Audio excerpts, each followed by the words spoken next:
block of wood here with a hole through it, and I just insert a pin through there. It's the core of an ink pen, I guess I should say. And then I just take and run the block up as close as I can to the brace. It does a really nice job of tracing the contour there, and you can see it really good. And now I can cut that out. So that's the treble one. The treble one is just very slightly thinner than the base one. There's about, I think, about 40 thousandths difference the way I made these. I've got these braces trimmed down pretty small, pretty thin, because I want this to be a very delicate top and really have good response. Does a really nice job. So now all I do is cut those out. I don't know if I had the camera on or not, but I'm lining up this little brace. I've got some carbon paper in here that one of my wonderful viewers sent to me. You can see all the dark spots. That's where it's touching. It's not touching in the other places. So I have to trim that down a little bit in those places. Then I take maybe a piece of sandpaper like this and get right on that same spot and try to just lightly sand it and see if that's gonna get me where I want to be. Just little light strokes like this is all you got to do. Takes a little while. Now this one, I really took my time and cut this out to try to be accurate, but for whatever reason it's not that close. I don't know why. Sometimes it seems like when I just do it in a hurry, I get them closer than I do when I really take my time. Yeah, I can still see light under it in several places, so I'm not happy with that. I really don't want to see light. I want it to be a very tight fit. A drifter is only a poet with wings. That looks a lot better. Yeah, looks are deceiving because I still see through it. I still see light in a place or two. So we'll sand it and do it one more time for sure. But he can't learn to fly. Running. Each time gets a little better, but it's still not absolutely perfect. And that's what I'm going for.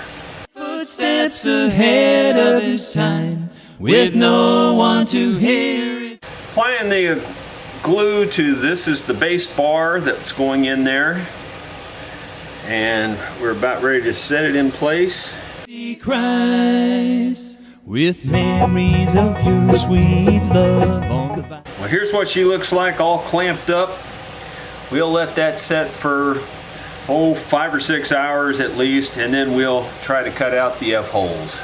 I thumb my way south in the rain, thinking of bridges I've burned in my life.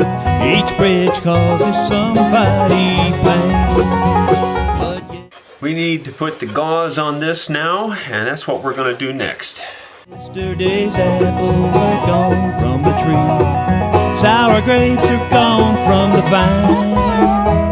Tomorrow a new life is starting for you, while nothing is changing in mine. A drifter is on.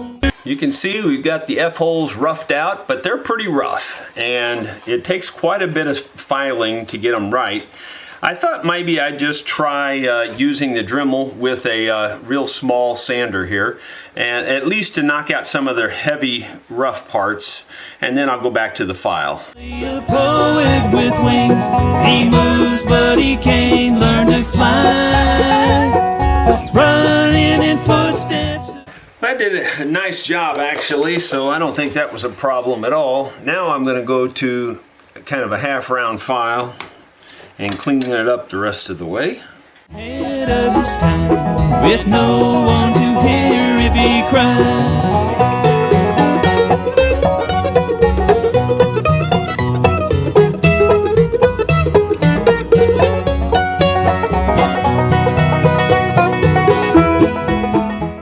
Well, I believe that looks pretty darn good. I will have to give it some more eyeball over the next couple of days. I always like to watch it and look at it and then, you know, make my final decisions over time. But I will have to bevel all the inside edges here now to get rid of the fuzz from the cloth. You know, if people ask what this cloth is for, it's just to strengthen the grain in these areas. Otherwise, it's prone to cracking and chipping. But that won't chip and crack now because of that extra strength there. And it doesn't seem to hurt the sound. This was done in the Lloyd Loar mandolins, so if it's good enough for them, it's good enough for mine. I was doing some dry fitting and having a little trouble getting everything to line up. It lines up fine this way. So I put it back in the mold just to make sure it would stay lined up real good. And then I pressed the sides out and everything with these sticks here. Those can be taken out from the back side after we get the top glued on. I'm just going to set things on top of here and weight it down, and that's how I'm going to glue this on.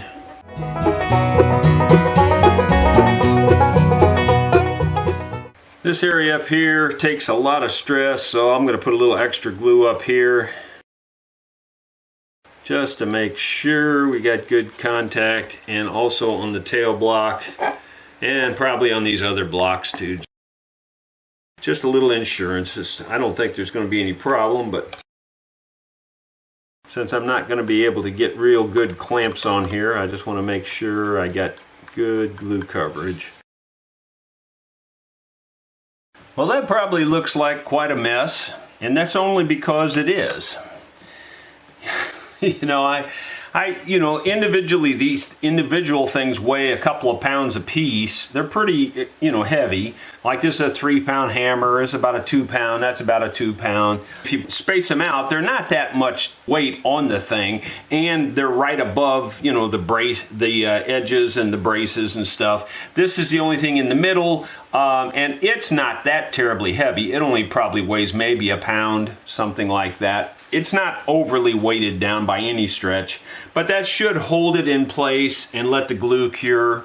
And the only thing I've got to be concerned about is that these are hammers, and of course they're standing up and they could fall over, but you know, I'm going to be very careful. I've got the door locked here to the shop so that nobody's going to be coming in here until I come in to dismantle this mess. I was concerned that I couldn't get it to line up real well, and putting it back in the mold lets it line up really good, and then the back should line up just fine too. Well, I've carefully marked out the place that I need to cut out for the neck, and I've got this little sled here that helps me tilt to the right angle. And this, I will tell you, this is where the pucker factor comes in, but you just got to keep your wits about you, take it slow, pay attention to what you're doing. I like to work from the back side of the blade because I can see my lines. You can't really see them from the front side very well. I'm only a south wind that blew in your life to warm you, but just for a while. I know what it means. I think you can see I'm well inside my lines, so I should be fine. You just want to hog out the material. Now you can just break these off with your fingers, and then you can start your chiseling process. So it's a fairly straightforward process, but you do want to be careful because you could ruin it in a heartbeat right there. Sweetheart, when you lose, but someday you'll look back and smile. I took a 5-minute break and resharpened my chisel. I hollow grind them on the grinder and then just hone I let it set on the back edge and the front edge. The part in the middle is hollow, so it doesn't even touch, and that way you can grind it, hone that front edge really fast and get it really sharp. And that's where we're at right now. This thing is really sharp now. The only thing I got to be careful about is going through the bottom there and breaking the bottom out. It's not an easy thing to carve because of all the angle and the shape and what you're holding, and it's just not easy. I know I'm a long ways from it, but I like to test it every little bit to see where I'm at and see what needs to be cut for sure.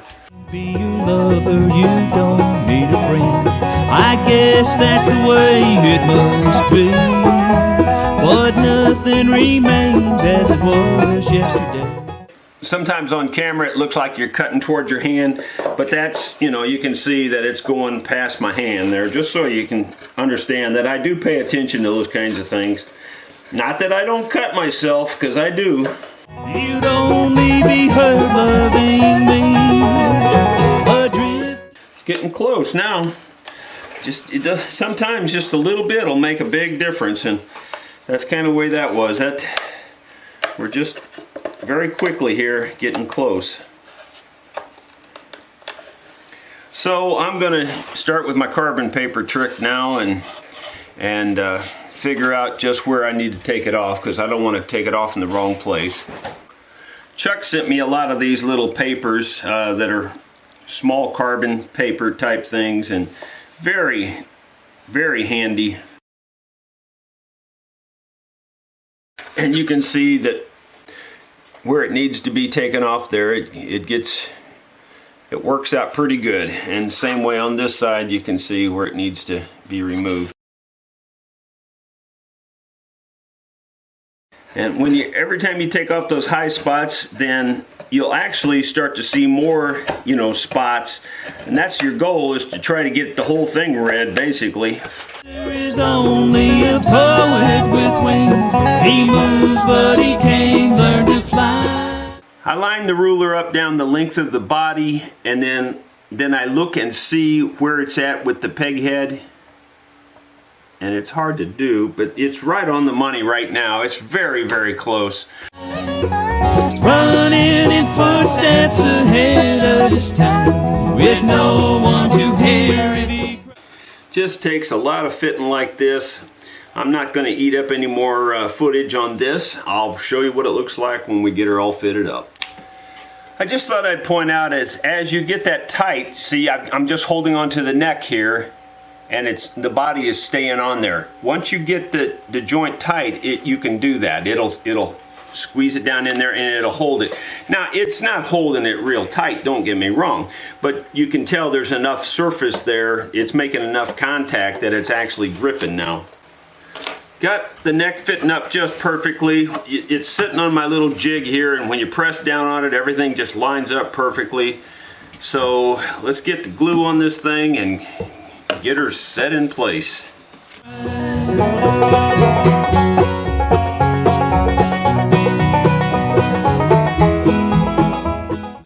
I'll put it together in my hands like this first, get it seated up the way I want it,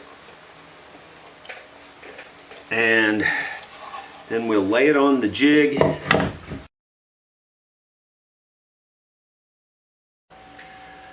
Well, I think you can see we've got it all glued up in the jig, and I've tested it to make sure it looks good and square this way, straight I mean, and it looks perfectly straight. I have it set so that the neck angle, if this is touching this thing here, then the neck angle should be right for the bridge height. So everything looks really good. I've spent a couple more hours getting this cut down to the final thickness everywhere. Then I've spent about 10 or 15 minutes just sanding it really smooth, trying to get it really, really smooth. We're about ready to cut the flower design into it, I believe. I don't like to sand the inside, but I did sand the inside of this one. So now I'm just going to take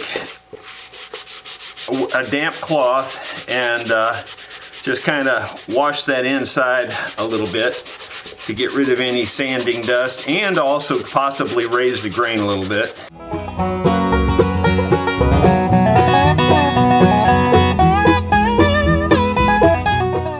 It's kind of sad it has that one little flaw in it right there, but nature is nature, and when you sunburst it, that probably won't show at all.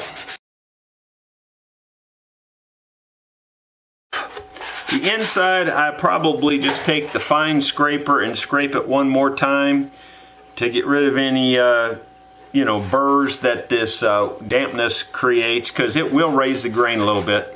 And I'll probably just use the real fine scraper and go through it and clean it up. And then that way I won't have any sanding dust. I don't want to get sanding dust down in the pores of the wood. I want to keep it open as much as possible on the inside especially.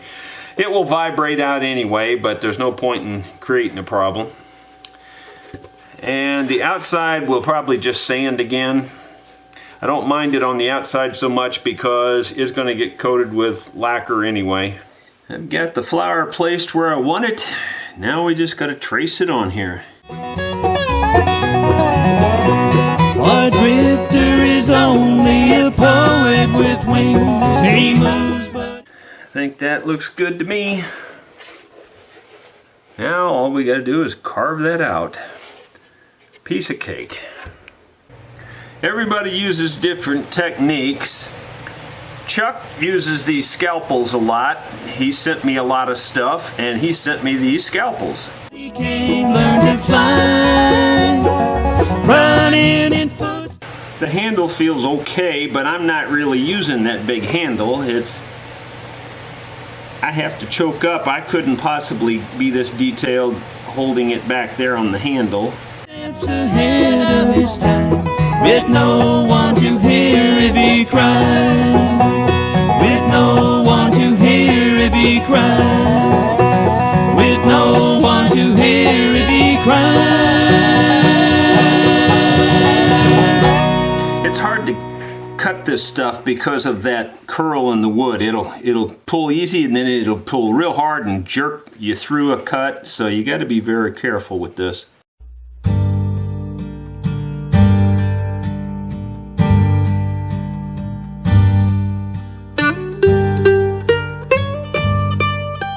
I believe I got it all cut. Now we got to go through and pick out all the wood around it. And essentially you just take and cut a bevel back into where you've already cut. So you get back here a little ways and you just start peeling it out of there. I haven't tried with this big scalpel before, so it'll be kind of a learning experience on how to hold it and how to guide it.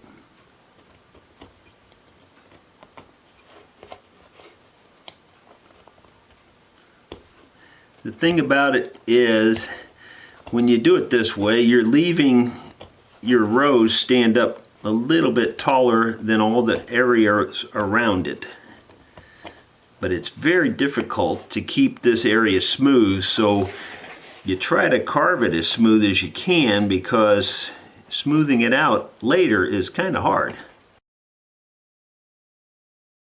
I think I'll put a different blade in this. I've used this blade a few times in the past, plus after dragging it through there I don't think the tip's quite as sharp as it might be. So I put a new blade in here just to see how that's going to work.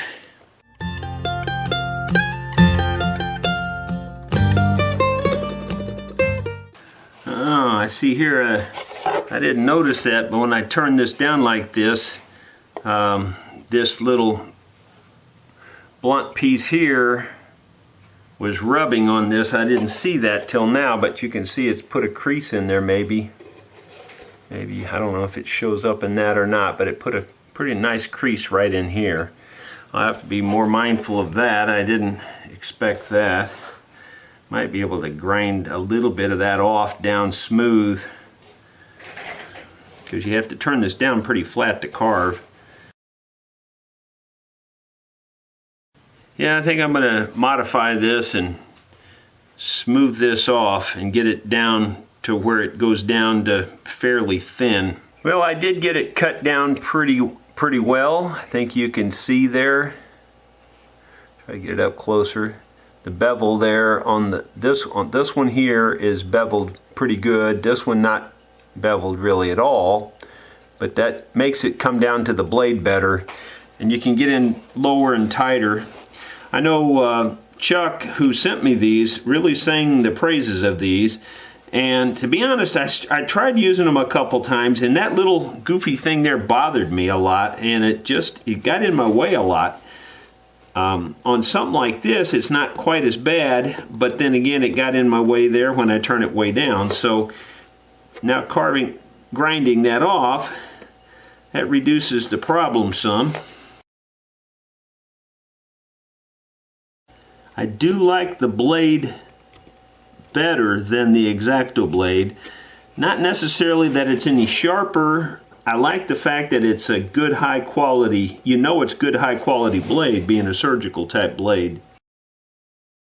Doesn't seem like it's going to break off. That tip on the X-Acto knife breaks off pretty easily when you're carving stuff like this. This is pretty nice. I do like it. So thank you, Chuck.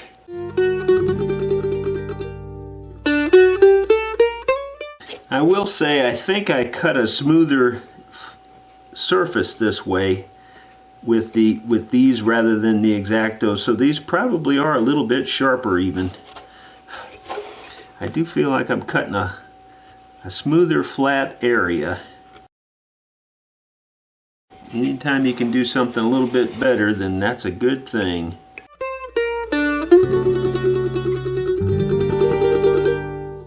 Well, that's what she looks like after it's all finished carving. You can probably see some detail in the leaves there and how I carved, hopefully like shadow lines and things in the bud up here.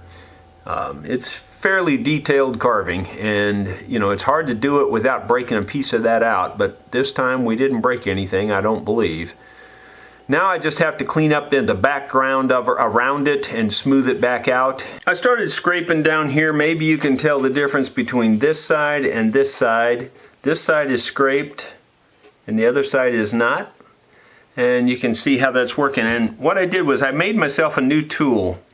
This just cheap set of chisels that I had. And this tool I've never really used for anything because that bent hook thing just doesn't do much for me really, and it was quite a bit wider, and so I just took it to the grinder, narrowed it off to about a little bit more than a 1/4 inch, probably 5/16 there is about what it is, and then just put a real sharp bevel on it there, sharpened it up really good, and you can just get in here really in fine detail and scratch it out. This is probably the easiest scraper that I've ever used for this kind of detail. So I just thought I'd point that out in case somebody needs to do something like that.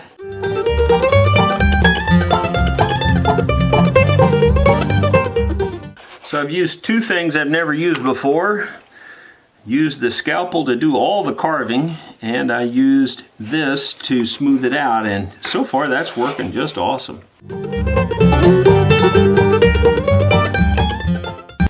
You can see the fine dust that it takes off of there. Does a really nice job. You have to be careful which way you go. Going with the grain on this, it grabs too much. You just pretty much have to go across the grain.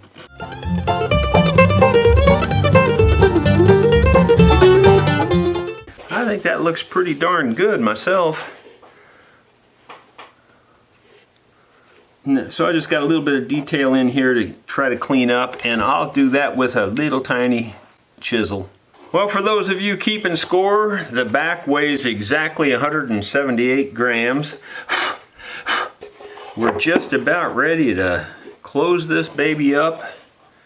I'm just looking it over just to make sure I'm not forgetting anything. One thing I'm forgetting would be to sign the inside of it here. I always sign the inside. I always sign it right up here and just put the date. Today's July 15th. It's a little hard to hold in the light there to get it right. And that's just the day that I close it up. Obviously that's not the finished date. Boy, it fits really nice. You couldn't hardly get one to fit much better. The only thing I'm going to do is look at the scroll area up here before I glue it down and see if it looks like I need to cut any off of the scroll area. And it does kind of look like I need to. It's hard to tell though. It's hard to keep it perfectly lined up. I think I'll put a clamp or two on it. I took this pencil and I just sanded it, spun it on the sander and got it really thin. It's still a little bit too big to get down in here and do a good job of marking it. So I'm going to try Colin's little machine here.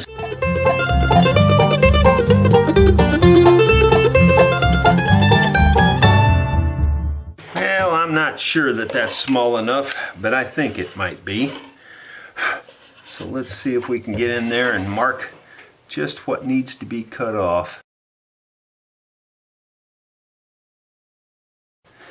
That way I can at least go trim that down now before I glue it together. No time like the present to get this thing stuck together, so here we go. I just thought I got ahead of myself right here, right now. I want to drill these holes and put dowel pins in it. So I'm going to do that really quick.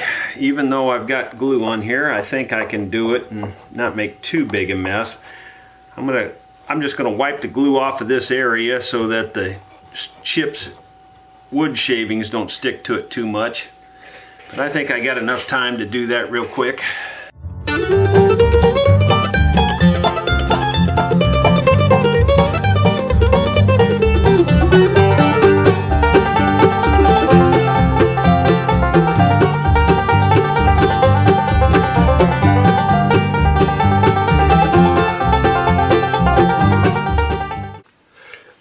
There's a look at her all glued up.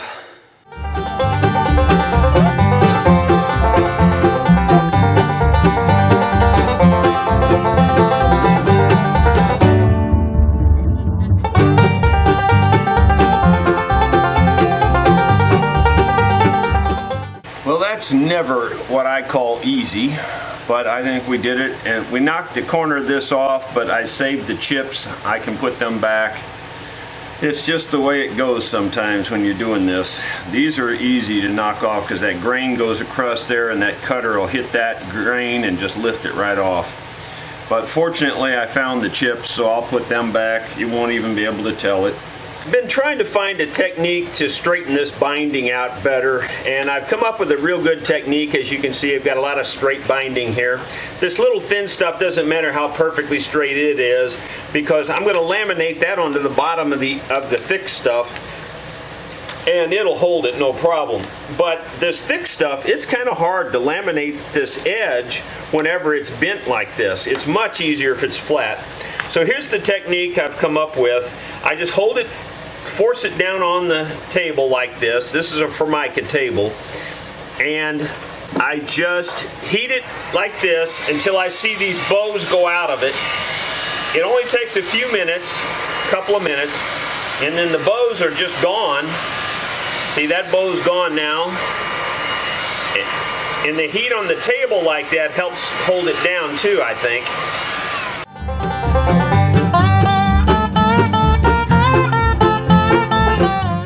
Once it cools off, it'll stay straight. That's a much easier way to straighten it than anything I've tried in the past. Just going to be putting some bindings together. Got some acetone, rubbing it on both sides. Got it going through the little press here. For the most part, you're just melting the two parts together.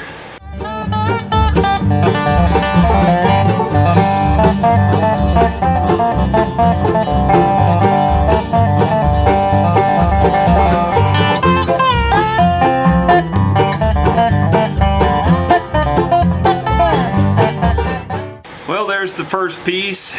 Now what I do is I take a clothespin, clip it on this end, and then just hang it up on a nail for, overnight, and let it dry for quite a while so that finally cements itself together. At least that's the hope.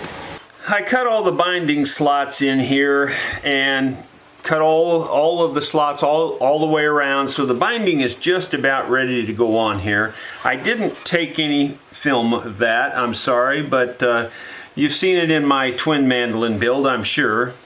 Right now I'm working on this little fretboard extension. It's nearly perfect on the angle, and that's the hard thing to do, is to get this angle, to be perfect. It's really hard actually, but I think I've got it.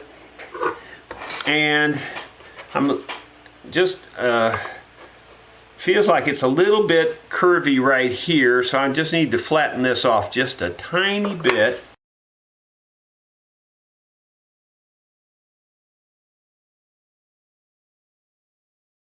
Does a real nice job cleaning something like that up. This work around here has to be pretty detailed. I don't really see any reason to use this. I'm going to do this all with files and clean it up just to get it as perfect as I can get it. You can take too much off with something like this pretty fast, and I don't want to do that because it's a lot of work getting that angle right, and I got the angle just where I want it.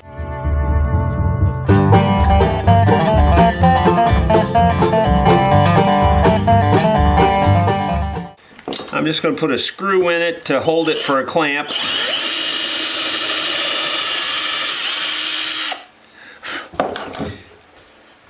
The screw will come back out later.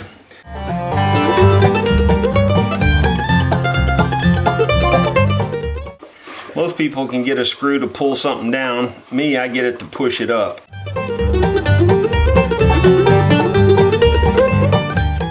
Close enough, that's for sure. A little tiny amount of fall is okay because you don't want it to go up for sure.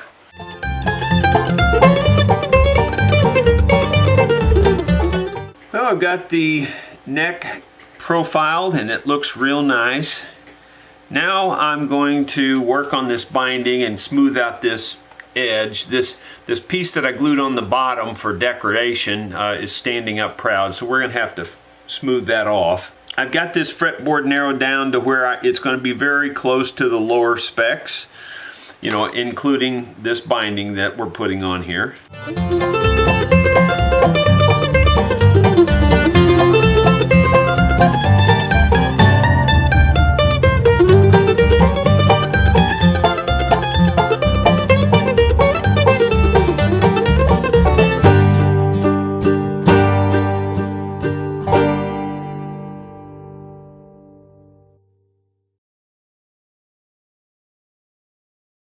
Now I just take this to the belt sander and lay it on there very lightly, and it just makes it perfectly smooth on both sides. You just got to make sure you keep it perpendicular, straight up and down. But other than that, it's very easy, and you just don't need very much pressure. Just very light pressure, and just move it a little bit like that, and then the belt sander will take it right off and make it perfectly smooth.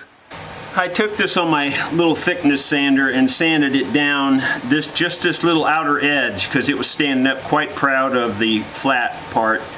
And I got it within, it's probably still 15 or so thousandths higher, so it still needs some scraping, but I'd rather do that last little bit by hand because otherwise you might ruin the whole piece. Once you get it there, you can't feel any difference between the two. So that's what you do, is you scrape it till you don't feel any difference or see any difference.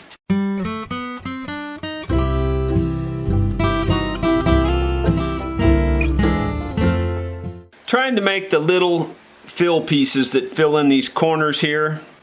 And I've got one in the vise, and I've already got it marked off.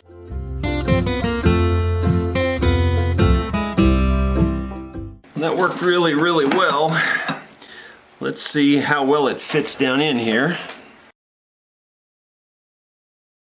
I have a feeling I'm going to be narrowing this down a little bit and moving it in, and then the button would have to move in, so I think I better just wait.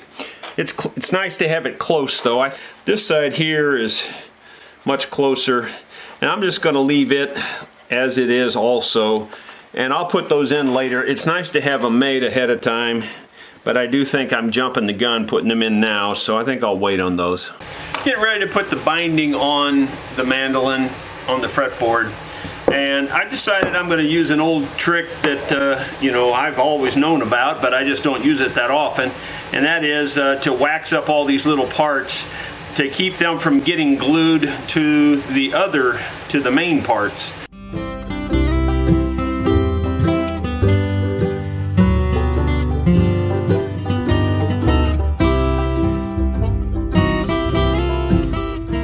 Even having done this many times, sometimes I still get a little confused on how I want to go about it because I change the method so often. Kind of standardizing on this method. This is working the best of anything I've done so far.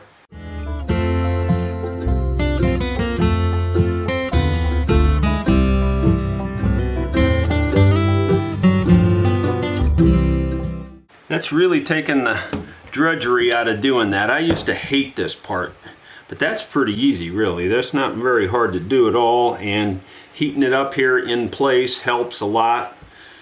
So now we just got to make one more piece after this sets up. I've glued up 3 pieces of Padauk with the grain all running in different directions, and that's what I'll cut the rose, the petal part of the rose out of.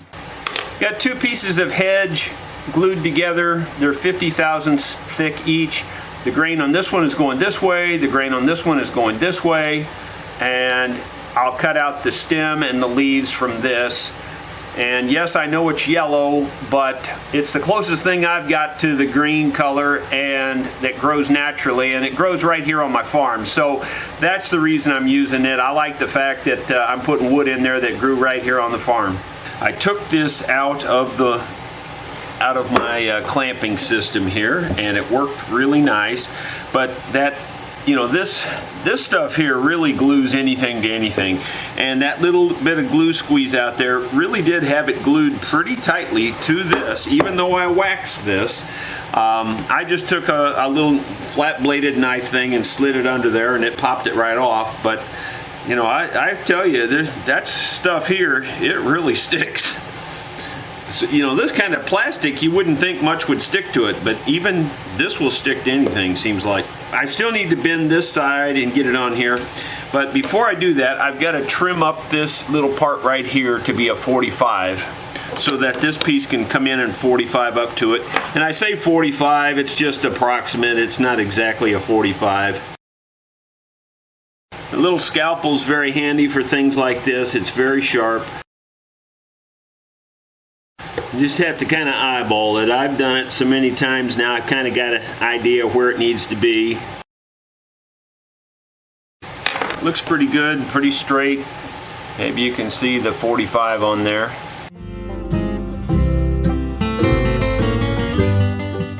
That's actually working out just about perfect. I don't even have to put an angle on this, it just worked out perfect. The only thing I'll do is maybe file it just a little flatter. Okay, I've done kind of a test fit up. I went ahead and put the parchment paper on here. I figure that'll just solve that stick problem. And I'm going to put this Beacon 527 right on the end to melt that plastic and to melt this plastic.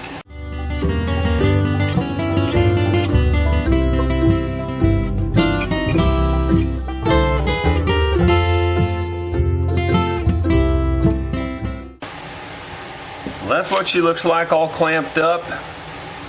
Seems like it's working really well. Just about ready to start applying the binding. Going through it the last little thing here, and I thought I'd point out something it's not obvious, but it's very helpful, is to take like a file. And this one has a smooth edge on the bottom, so I leave the bottom down, and then I just go around this and clean it up. You'll be surprised, as good as it looks, when you put the file on there, you'll see little bumps and little humps, and you can just smooth those out and round them out, and it just makes your binding go on that much cleaner looking. I started doing this maybe a dozen mandolins ago, and it really is very helpful. I mean, it goes on okay the other way, but this just makes it that much nicer. You'll actually see little flat spots and little high spots when you do this. You'll see them right against your file that you don't see ordinarily.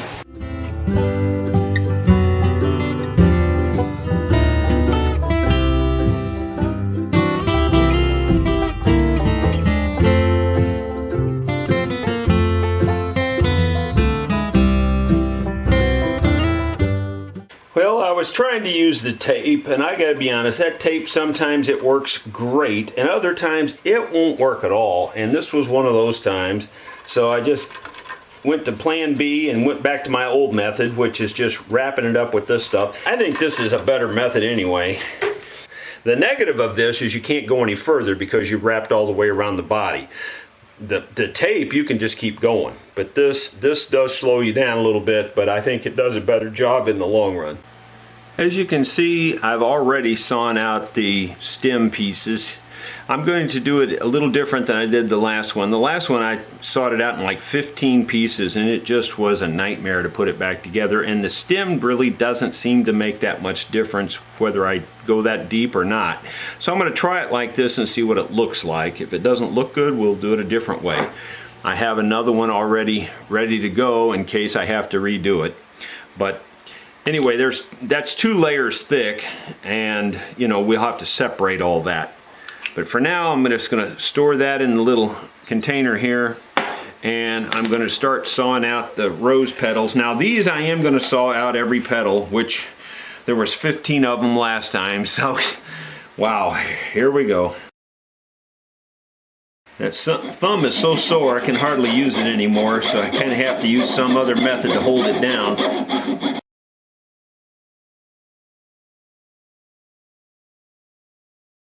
Well, there's rose petal number 1.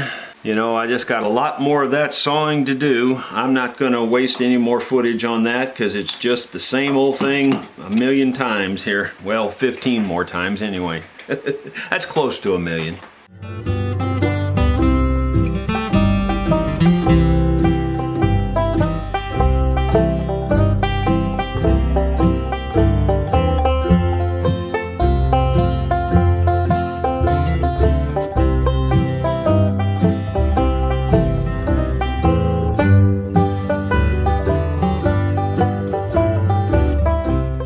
Just show you there that here's the side that's been cleaned. You can see that the plastic comes up to meet the ends of the frets. That'll all be kind of beveled and rounded. And on this side you can see it hasn't been cleaned yet. So it takes quite a bit of work to get it like that. Well, once again we got the fretboard cleaned up now on both sides. You can see how it's cleaned up. But now we have to scallop this all down, and I think I'm just going to try that first on my thickness sander. I have to be careful not to hit this last fret, so I got to stop a little bit short of that, and I may have to clean the rest of that up with a different method. Just drilled a tiny hole through here and put a screw in it to hold it on in stationary, and that's really handy for doing small work right here on the bench.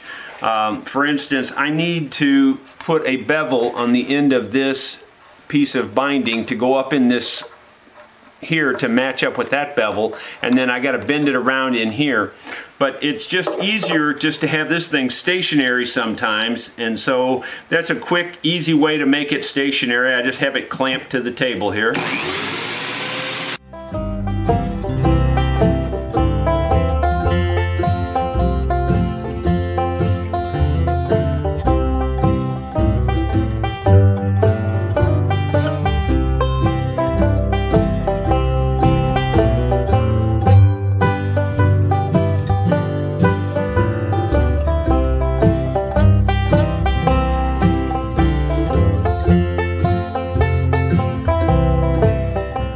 That's quite a dusty operation, but you can see there I've got them roughed out pretty good. They're not perfect yet, but they're getting close.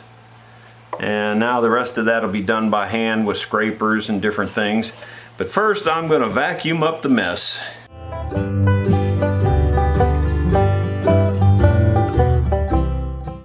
I guess my tape must have got old because it's just not holding, so I'm tying it all up with the string here again.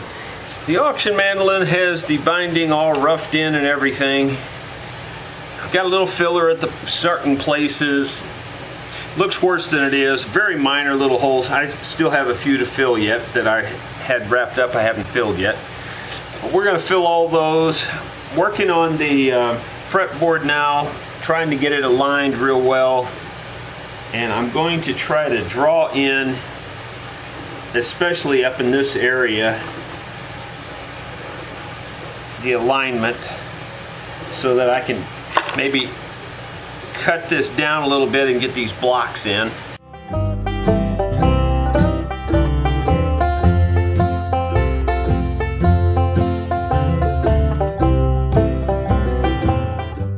I think that'll do. And now we can try to get the little blocks in, glued into these little hole areas. There's just little filler blocks that go into these places right there. I've kind of marked off how I want to trim this block up, and I'm just gonna take a chisel and kind of start cutting on it.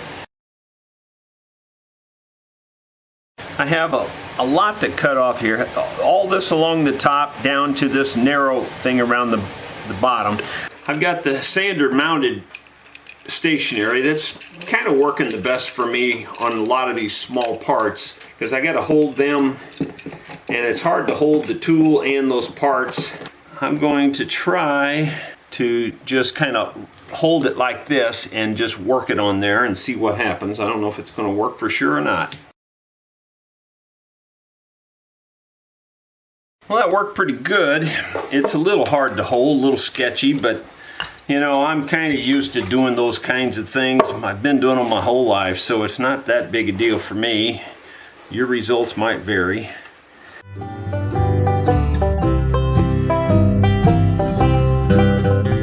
That's pretty darn close. I think I'll just go ahead and get it glued in there and finish the rest in place by hand. Alright, so I've got a little CA glue here. I'm going to wet the area with the CA glue.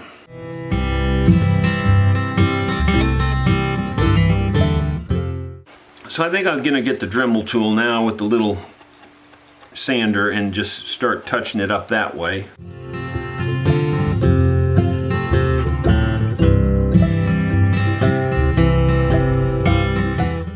Well, that's looking pretty nice. Now I'll take this half round file.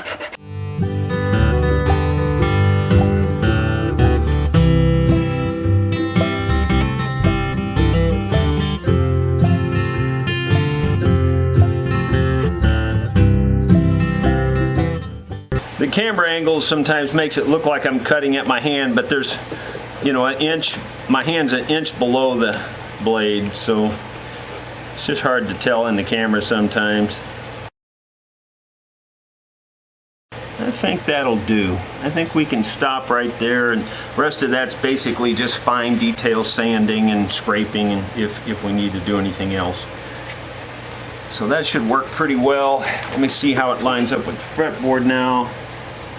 See how that looks, because might need to do something there. That looks real good, actually. See, even that's quite a bit of work.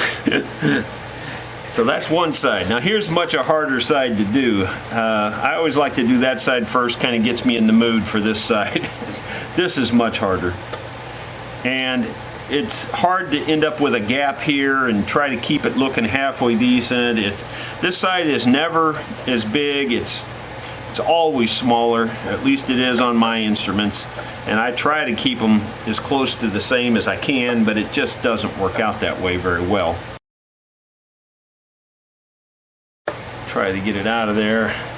We'll go back to the sander and knock off some of the heavy stuff. Well, that looks pretty good already, so I'm hoping this is gonna look better in there now and have a little bit of space.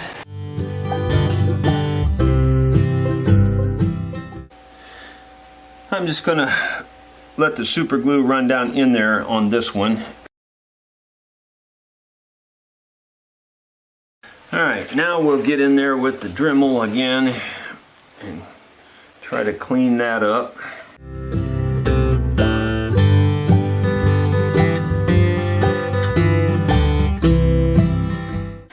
It's a little tight, I will say that. It's a little tight, so I'm going to have to get in there and clean it out a little bit.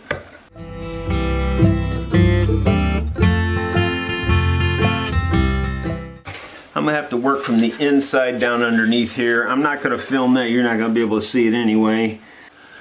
Now that the body binding is finished, the real work begins on that, and that is that you have to scrape every bit of it smooth to the body.